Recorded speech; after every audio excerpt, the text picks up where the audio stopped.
Thank you for coming on this rainy day to listen to me talk about things that are very close to us, but many people don't know about. So if we go ahead, I'll give you the contents of the talk. It's the idea that what we've been told when we were at school might be wrong, and to talk about the Gask frontier itself, and perhaps suggest that Agricola wasn't the guy who conquered Scotland because he was really a taxman. Look at Ptolemy's map, and then a little bit about the locals and the watchtowers and the Roman roads, and fun for all, because only half of the watchtowers are identified, and so we can go out and speculate where they are. And a little bit about Inchtuthil at the end. So how about the story from school days? A quick 2 slides intro for that. Hands up. And then next, the Romans arrived in the south in AD 43. Then Agricola invades Scotland in AD 80. There's a battle called Mons Graupius, and then the Romans withdraw. But a lot of that doesn't quite make sense, as you'll hear from me now. So we're told that if you got the Hadrian's Wall that's constructed in 122, and then a consolidation back up to the Antonine Wall in 142, a few years after that. But there's other things going on that don't quite make sense. If you look at the next slide, there's this strange frontier that going on above. If you look at the, move on a bit, please. And then next one. So there's some kind of defense perimeter that's protecting Fife. And it's not a solid line, it's a line of watchtowers and forts. So that's what I'm going to talk about, the Gask frontier. So next one, please. It goes from Doune to Perth. And I'd suggest you go and visit it, and you find a couple of the watchtowers, and then you can identify, if you look at the next chart, these are the ones that are identified. And particularly, I'd suggest go to look at Ardogh camp at Braco, and go to Kames Castle, which is on the road from it. It's in the back of somebody's garden, but you're allowed access to it. There are other ones that are worth looking at as well. But this is a feature, this is a series of archaeological features that exist up the road, and most people don't know about it. Have a look at the straight Roman road next. So there's various stretches of this road, and you can walk along there, and you're walking literally along the same steps that the Romans did 2,000 years ago. Next one is a look at what early Roman Scotland, Caledonia looked like. There's 70 marching camps. There's a legionary fortress. There's auxiliary forts all over the place. Now, think about the Roman army. The legions were like civil engineers. They spent much more time building things, building roads, straight roads, building structures, forts, and then auxiliaries who were not citizens were given the task of occupying these forts. The evidence that suggests an earlier origin is because of these rebuilt structures and wooden posts, oak posts that have deteriorated. So this is clearly pointing to something that was earlier than Agricola's time. This is the northern part of Britannia, and you can see the line of forts that go from Doune all the way up to Bertha, which is Perth, and then go beyond that to Stracathro, and even northern from that. So have another look at this. Next one.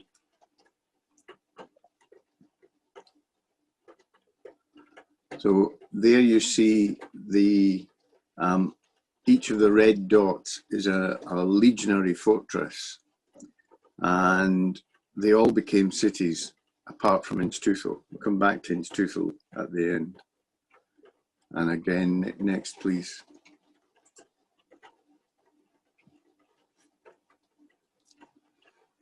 There's references to things going on before Agricola arrived on the scene. There's a clear understanding that Britain is an island, and there's the famous Ptolemy map. So if you look at that, next.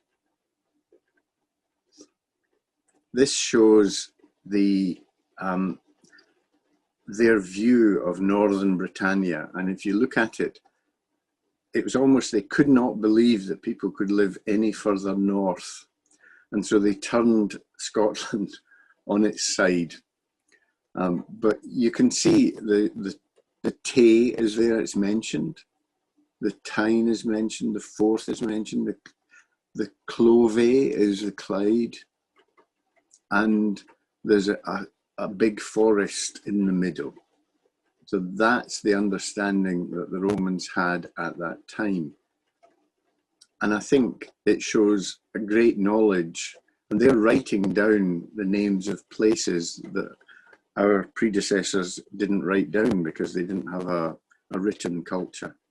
But we still have that written culture, in a sense, on the map. That's why we have Dum Maiet, the hill of the Maieti, and that's from the Romans.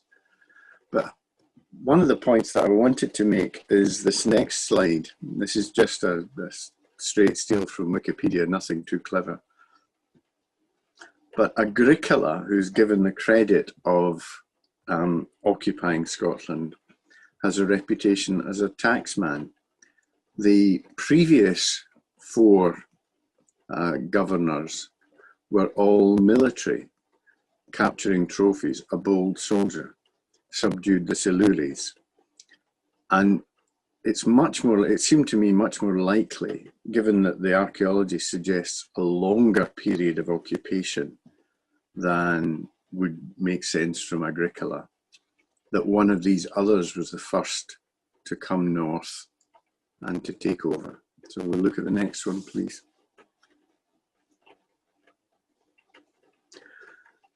The extent of the Roman occupation has forts all the way up towards Inverness, and the Roman fleet sailed round the whole of Britannia, and that's where they got the Ptolemy map. But extensive occupation over a long period. So I'm going to show you now, imagine Scotland on its side, and we'll have a quick look at that. And then the Ptolemy again, just to see it.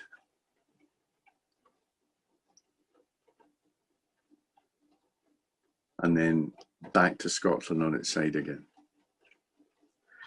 So there's a long period. If you go to the next one, the locals, one of the archaeologists I worked with made the point that over about 300 years, there was never a generation where the locals, somebody in their family remembered the last time the Romans were here. So that it's not a permanent occupation, but they're back and forward all the time. These are some reenactors. This is a site, an excavation of these roundhouses. And this is the kind of archaeological work that I was doing.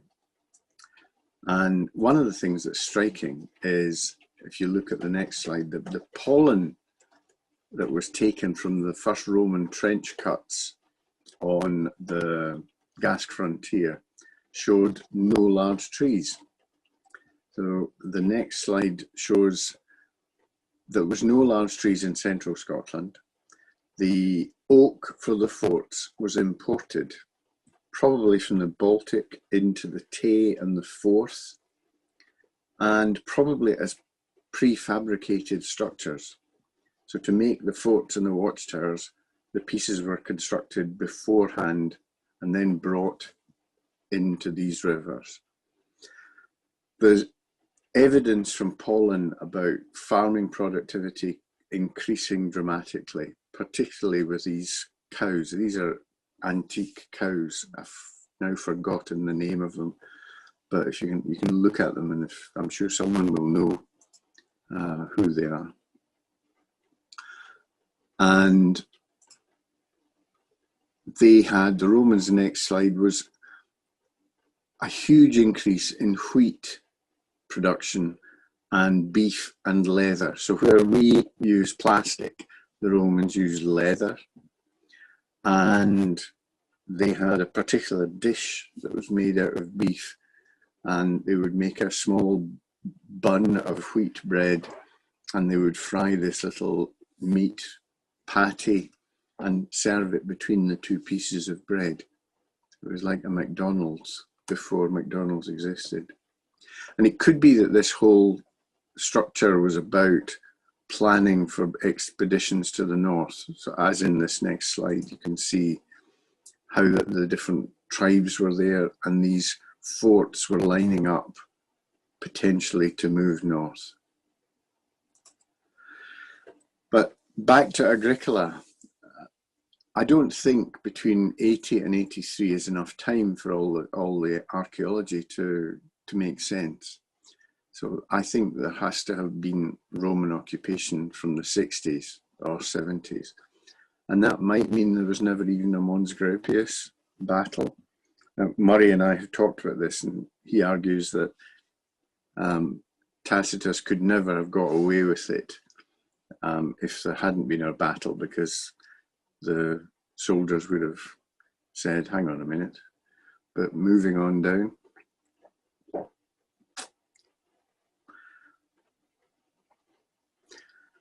This is to encourage you to go and look.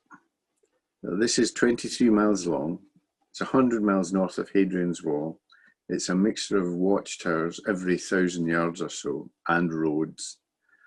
Stirling is the key crossing point, but the main forts are at Doune, under the primary school, at Ardogh in Braco, at Strageath near the farm, and at Bertha in Perth. The one that's easiest to see is at Ardogh. So I'll have a look at the map just to see. And there's an illustration of what the fort at Braco looked like next. The Roman forts were built in a playing card shape, very distinctive, rounded corners. The different ditches that you see reflect different occupations. So they would come to the same place and build another fort. They wouldn't rebuild. They would come again and build another fort. So that's why you've got a series of different ditches. And those blocks that you can see are the blocks of each century of 80 soldiers, with the centurion in the office block at the end. The fort at Braco was a mixed infantry cavalry fort. In fact, all of the auxiliary forts in Scotland appear to be mixed cavalry and infantry forts. The next is a couple of aerial photographs. We can just bang through quickly of the fort at Braco. You should definitely go and visit if you haven't been there. And the next one shows up in the snow. The building in the middle is a medieval chapel. So it was quite often churches and other structures were built on top of Roman features. And the next one describes the frontier itself. It used to be felt that the Danube was the first frontier the Romans built, but it appears that actually the earliest one was just north of us. It was established 50 years before Hadrian's Wall, and it was turfed forts, timber-built watchtowers, and they're every 1,000 yards, and big oak posts holding them up. So imagine this lot, all of this stuff has to be brought in because there's no local trees of any consequence, and a single entrance facing the road. So if you have a look, the next slide shows the road along the Gask ridge. It's an old black and white, but it does the job very well. So that's a Roman road that you can drive on. At the other end, you can watch and go along it. Next slide shows the types of watchtowers that were almost certainly in use. Someone speculated that they wouldn't have roofs, but I can't imagine the Romans building roofed towers on the Danube, but not having roofs in Scotland. So I think they would have roofs. And then showing the use of fire as a way of signalling. This is an interesting one. The towns along the Danube all have replica towers because they're making a big thing out of it. Whereas here, we don't have anything. There's very few bits of interpretation in between Perth and Doune at all. A couple of signboards is all there is. So have a look, the Romans, again back to, is it Agricola? I think he's a civil servant, he's not a soldier. The evidence of rebuilding of the oak towers suggested that there's repeated occupation. There's even different designs next to each other. Along the road from Kames Castle, you'll see two different designs just sitting next to each other. And then a couple of aerial views next of the watchtowers themselves. And then the next one. So you can find these online. That's the Kames Castle at the back of the garden, and it's certainly worth a visit. And the next is a model that shows the sort of structure that would be there. You can see these are auxiliary soldiers because of the shape of their shields. So the legion soldiers built the structure and then left it to the non-citizens to get on with it. The next slide shows a couple of sections from the archaeology. And you can see that there's in the top one, there's a primary post pit and then a secondary post hole. So you've got two different post holes being dug, one after the other in each of these. And that's suggesting that an oak structure deteriorated to such an extent that it had to be rebuilt. Next is a section just to show that I really was doing archaeology in the rain, and it does nothing else except show that I got wet that day. Next one, please. So I think there's dated finds that come earlier, and so what I'm doing is questioning the Agricola start point. And just for a bit of fun, we have a hero riding through the legions on the next slide.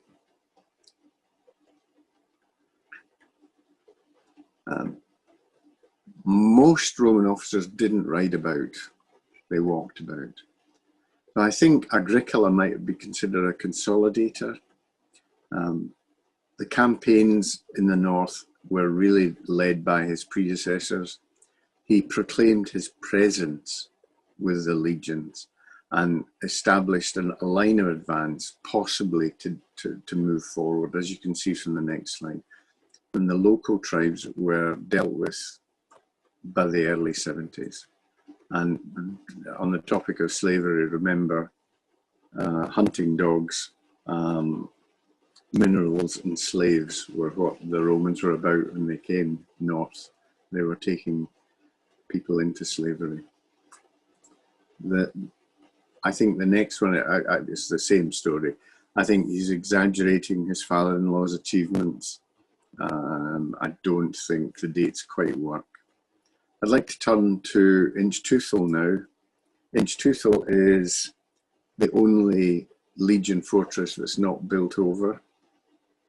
And it was the fortress on the wing, and it was occupied by the 20th Legion, Valeria Victrix.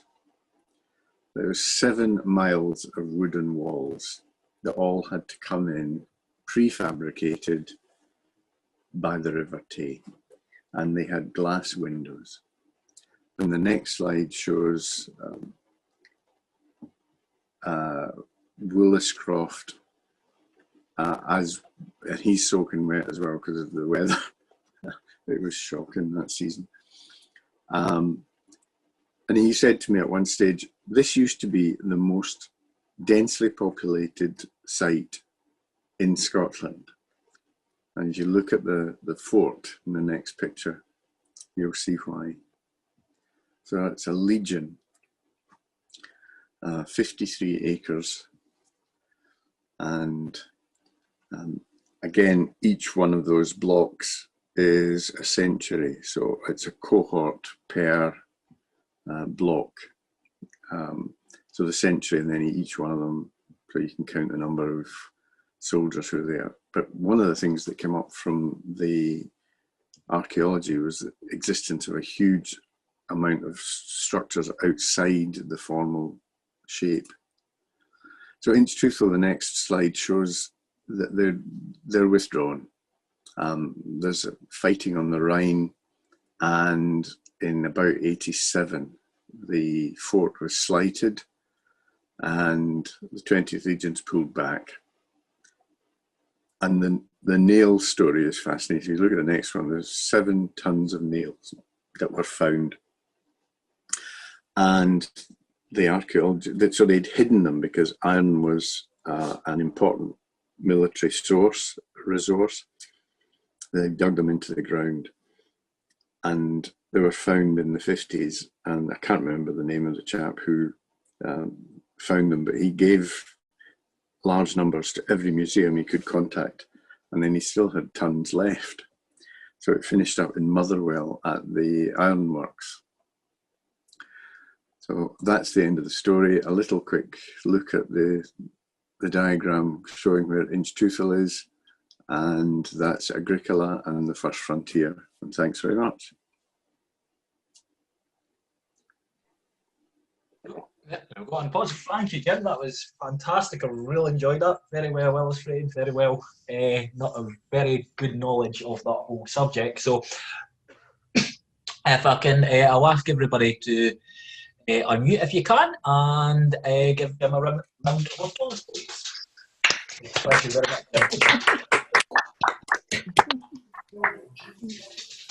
Great, so that takes us up from that section. You all, and yep. So what we'll do now is move on to the Q&A session.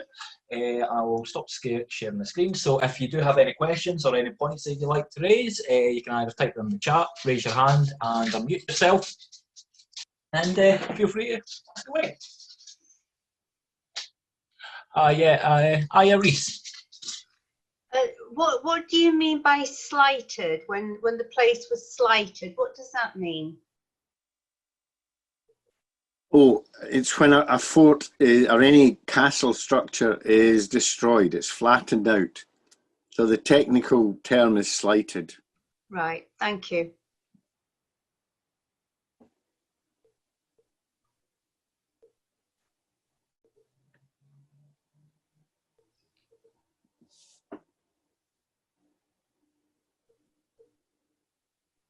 Sorry, I had myself muted there.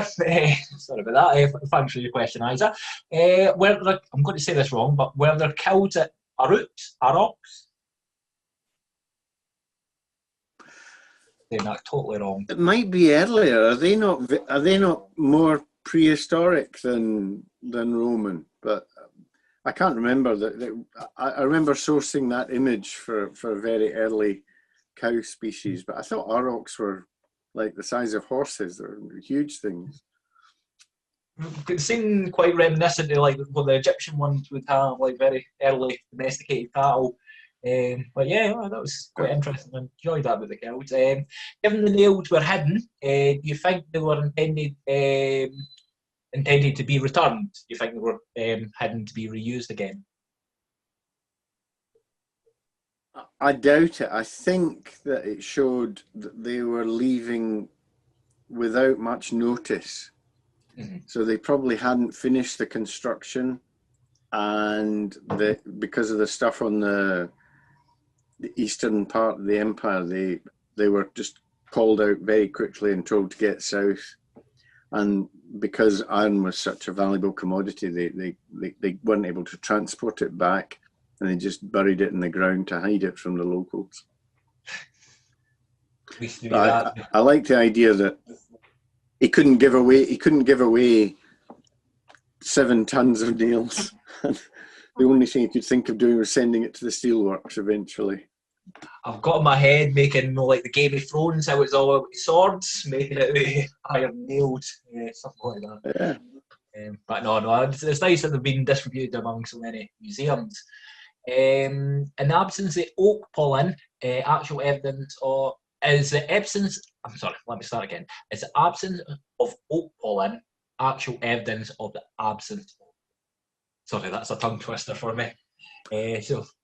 No, it's a fair point that it was one of these things that came as such a surprise when the work was done. The people, the only pollen from 2,000 years ago that was around was willows and small bushes and things like that. Our forebears had cut down all of the trees for agriculture. And if you think about even the 1700s, the trees, the wooden structure that held up your roof was valuable, and people would take it with them when they moved to another firm tune. So just not enough solid oak around this area. The civil has been quite irresponsibly managed. I remember hearing something that the only bit of forest in the whole of Europe that's never been cut is in Poland. There's a few hectares of it, and it's the only piece of woodland that's never been harvested before. So, that's something that's in the whole of Europe. There. We've got Catherine asking, how does Carpo fit into this era? Am I saying that right, Carpo? Carpo? Oh, there's a piece of excavation there. If you look at the Roman Gask website, it's not been live for a little while. I don't know quite why Williscroft and his wife Birgitta haven't been active, but the report is on there, and there's a description and diagrams of how it fits in. But I mean, the thing for me is the idea that they had created a road network up past Aberdeen to Inverness, and it's, I can't remember exactly, but it's like you could get a letter from Aberdeen to Arabia in 3 weeks or something ridiculous. In Roman times, it was hardly repeated until recently. Are there any other questions around the room? If you've got any to ask your question. I did ask you at the start, but not everybody would have been here at the start, Jim. So how did this lecture come about? What's your background in it? I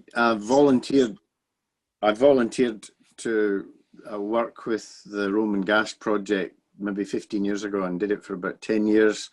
A lot of geophysics and some excavation. And it's quite striking how effective that line of watchtowers would have been. It's not a defensive line as much as something to do with taxation. If it was a defensive line, it would be either more dense or less dense. But having a watchtower every 1,000 yards with the soldiers supplied from these cohort forts, the one at Ardorch, at Doune, at Strageith, and at Perth, maybe 500 soldiers in each. And they're providing the people in the watchtower, and it's about control, it's about taxation. And so they're managing the flow of people north and south, and probably establishing Fife as an agricultural resource because of this demand for wheat and beef and leather. And it's interesting that the pollen changes as part of that. So it's clear from the pollen counts that the agriculture locally changed, and you could see more wheat and more grazing that points to more cattle. Well, that would have been, if I was a Roman soldier, that would have been basically my diet then, is just beef and wheat. Like times, what would be a typical diet? Or because important food, or yeah, I think, and also they had a disgusting fish sauce as well. They had, so they got the fish to rot and then created a sauce out of it. So and that was very popular. But also they're bringing wine, and part of the culture was to subvert the local aristocrats by bringing them into Roman culture with wine and olive oil and posh food. And it worked better down south, and the further north they came, the less towns that they were able to find, and they couldn't quite negotiate. They thought they'd negotiate with the local chief until they went up the road another glen and found another person claiming to be the local chief, so it was all much harder for them. And eventually I think they just decided we just use this place for slaves and wild dogs. It's definitely something.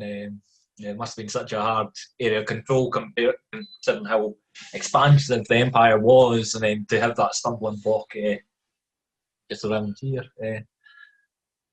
Although they did invent a special garment that was named after Hibernia. It was like a hoodie, a duffel coat, the first duffel coat in the world they invented. And the letters home, even from Vindolanda, saying, please send me more socks. This is so cold, it's horrible. Well, this is it. It's so many of the other things that come in with it, the supply lines and things that you need to support the kind of troops that they would have had here. Jill's asking, in terms of dating the earliest occupation, what is the most interesting archaeological find? That's a good one. It's more indirect, I think. The fact that oak structures are rebuilt is what's telling for me. I mean, it takes a long time for 4 oak posts holding up a watchtower to deteriorate, and to see that being replaced says this has gone on longer than the school books say. So there's more going on.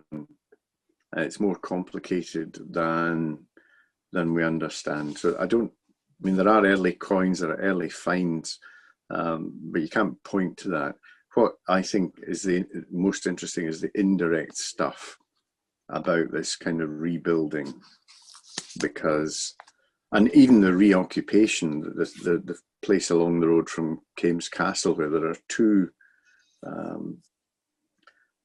watchtower sites next to each other with different designs. There's more going on than just a 40-year occupation or something. I think Williscross Point, that for 300 years there was never a time when somebody in your family didn't remember that there were, oh, it's them again. Oh, crikey. I mean, yeah, that's quite interesting about the two different styles of these structures. Is there evidence of sort of improvement along it? Are these towers very, can you say that design is of a certain era or a certain commander, or are these very much unique? I think the speculation is that one is very early and the other one is from the time of the Antonine Wall, when forts were recreated north of the Antonine Wall, which people don't understand really. In the Second World War, one of them had an anti-aircraft gun put on top of it. It's kind of weird, but yeah. Well, if it's still standing and it will hold that, it's done a good job. I mean, that was really interesting about how you were saying they've done a lot of these reconstruction work ones, these interpretation ones, but there's apparently none up here. I definitely would love to see a few of them rebuilt. Yeah. It always seemed to me we're missing a huge opportunity. There's this fantastic story to be told about this first frontier in the Roman Empire, and there's nothing. Very little. There's a few clearings in the forests and up from Doune, but hardly anything else. I was promoting trying to get one built a couple of years ago, but it came to nothing. Well, what was the main sort of hurdle? Was it finance? Was it people's unwillingness to do it? What kind of?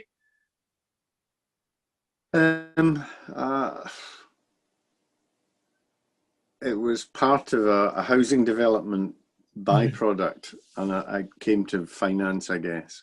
But I just thought that there's a couple of great places we could put one, even next to the A9 as it's going north. There's a place that's close. Even Green Loaning, as you go up past Green Loaning, you know, when you're heading north, where the pylon sits is very near to one of the watchtowers.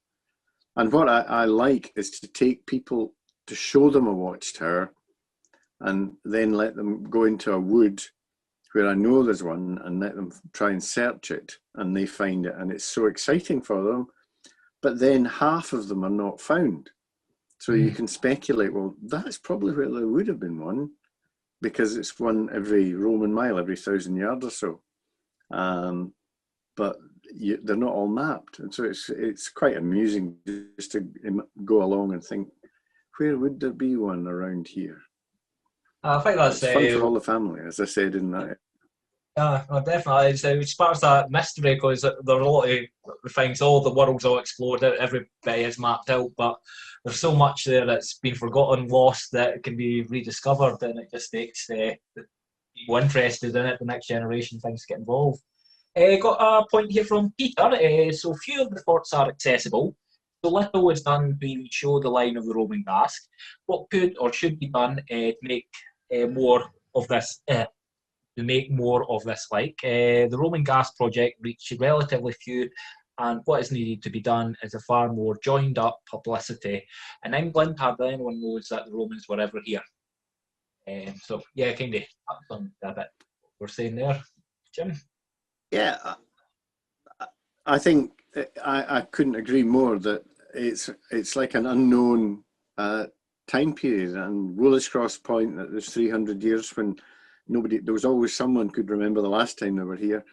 And I think reconstruction, as they have, imagine a little town along the Danube where they claimed that was the first frontier, and they've all got their own reconstructed tower.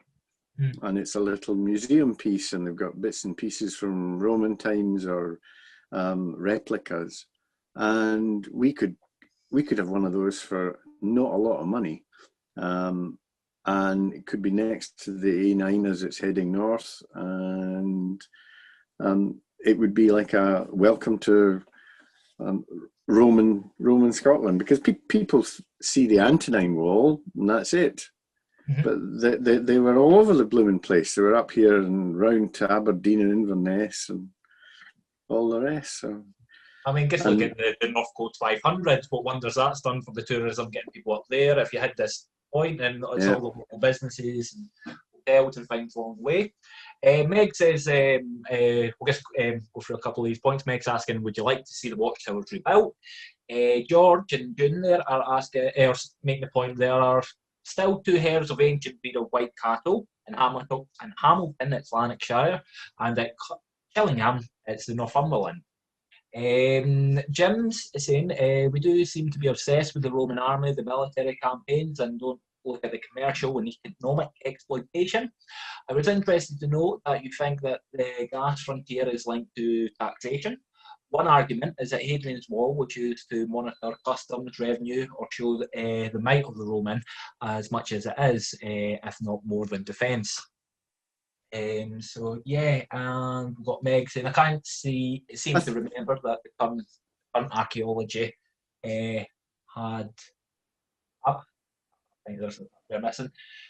And then Catherine's also said the heritage tourism opportunity we have here. The Roman Trail, the self-guided walks, interpretation, education, Roman Gask, festivals, a reconstruction watchtower would be great. So yeah, I think there's a lot of people there quite up for this, for tourism. And yeah, on the economic exploitation point, I think I made the observation a couple of times that what the Romans were about was taking slaves from the local population, and they were able to convert agriculture locally, as I've said, you could see from the pollen and the ancient white cows, whose name I'd forgotten. Thank you for that. But this is not a nice culture. This was a horrible culture. If anybody wants to look at Tom Holland's Dominion book, Roman culture was horrible. It was, I mean, the treatment of anybody who was not a male aristocrat was appalling, and so it's not admirable. It's just a fact, and it's interesting that we have it all over the place and we don't acknowledge it, whereas in continental Europe and along Hadrian's Wall, it's a big thing. So there's a tourist opportunity kicking around, even although their society was pretty horrible and they were all about slaves and capturing red-headed people from here. A bit like you, Ross, you know. Yeah, got a cupboard full of redheads.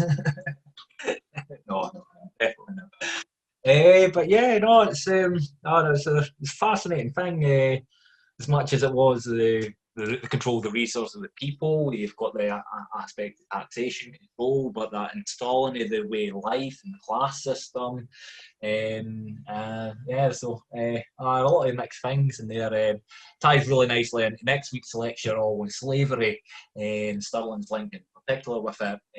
But yeah, it's a different, certainly a different time, place where it was acceptable to have indentureship and slavery. Here's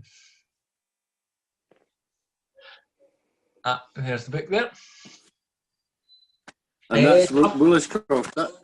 That's the Woolliscroft and Brigitte Hoffman's book. She's really clever. She's a lovely girl.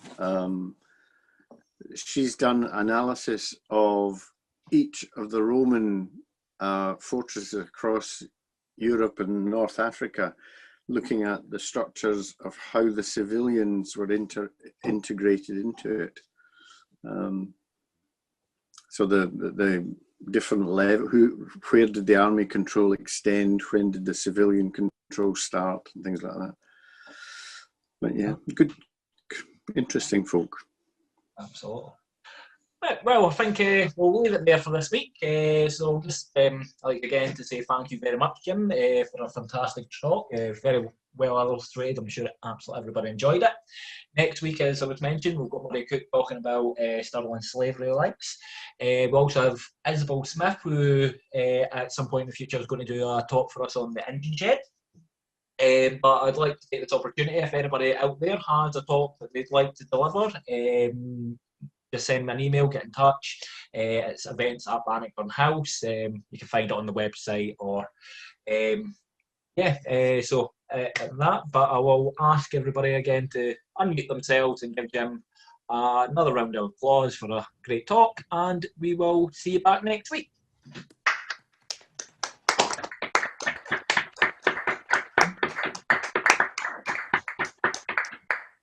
All the best, guys. Have a great Wednesday.